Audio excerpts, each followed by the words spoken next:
This is how a woman got pregnant in prison with no physical contact. In 2022, a 29-year-old woman named Daisy Link was sent to prison for shooting a boyfriend that same year. But 23-year-old man named John DePaz was also jailed for murder. They were locked up in the same facility, separating by just one wall. One day Daisy heard a soft voice through the air vents. It was John. They started talking every day, bonded, shared secrets, even exchanged photos. Then one night John said, if I could have a baby with someone, it would be you. He put his sperm in plastic wrap, tied it with thread from his blanket and passed it through the vent. Daisy inseminated herself manually. They did this 5 times a day for a month. In June 2024, Daisy gave birth. A DNA test proved John was the father. Love and life finds a way, even behind bars. A thorn struck the king's foot, he stumbled in pain. The rocky road cutting into his feet, and his pride furious he shouted, cover every road in my kingdom with leather and carpet.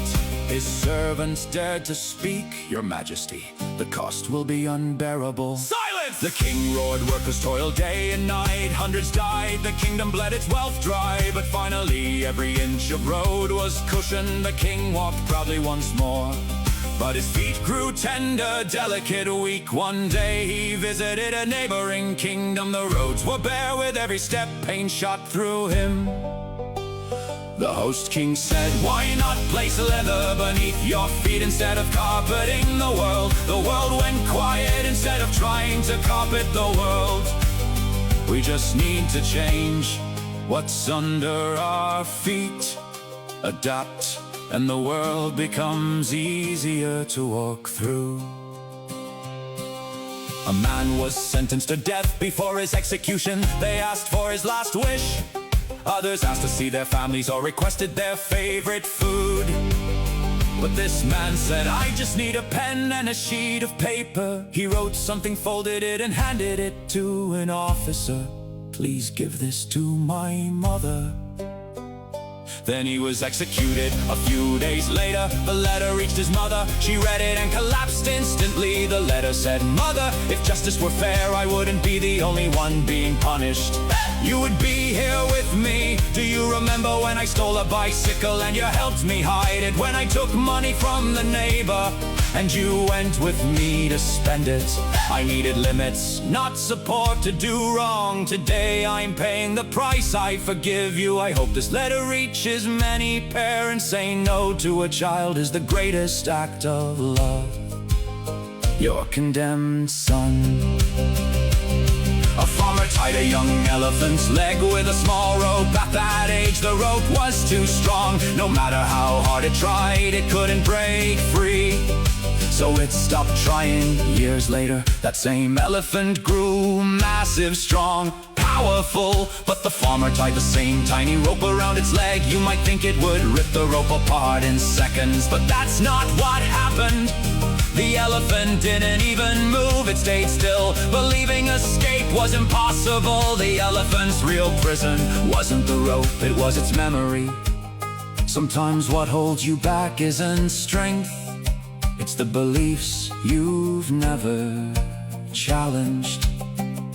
A woman called the flight attendant. I can't sit next to this man. The attendant nodded politely. Okay, ma'am, let me see what I can do.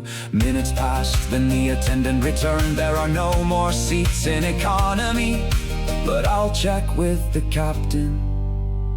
10 minutes later, she came back. There is one seat available in first class. It is not our policy to move someone from economy to first class, but considering the situation, the captain agreed.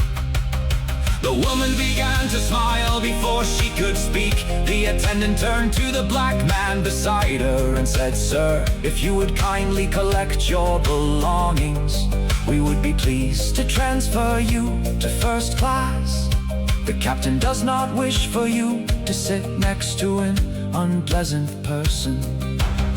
Passengers nearby began to applaud. Some gave a standing ovation. A boy was sleeping in class again. The teacher banged on his desk and shouted, Why are you sleeping? You're so lazy! I'll tell The class laughed, this happened every day. One day the teacher decided to follow him home. He didn't go home, he stopped at a car wash and started scrubbing cars for money.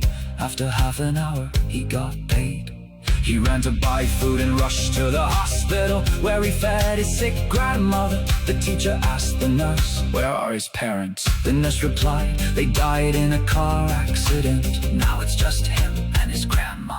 The next day in class, the boy was sleeping again. The kids laughed, but this time the teacher said, "Quiet." She covered him with a blanket. When he woke up, he found a bundle of money on his desk. His classmates had collected it for his grandma. For the first time, he didn't feel laughed at. He felt loved.